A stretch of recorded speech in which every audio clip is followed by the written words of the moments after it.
रामकृष्ण हरी मंडळी. सकाळचे 6 वाजले होते आणि आम्ही निघालो होतो रांगोळी ऑर्डरसाठी.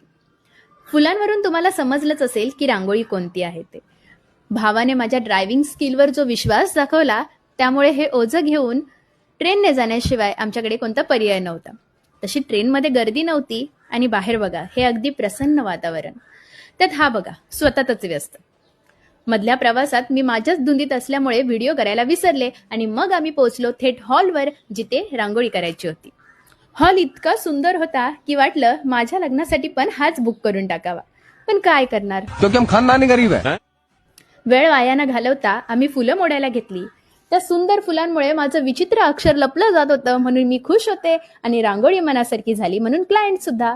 तुम्हाला सुद्धा रांगोळी आवडली असेल तर तुमच्या लग्न समारंभासाठी अशीच सप्तपदी तुम्हाला हवी असेल तर आम्हाला नक्की संपर्क करा. रांगोळीला लाईक शेअर नक्की करा. भेटूया आपण पुढच्या रांगोळीला.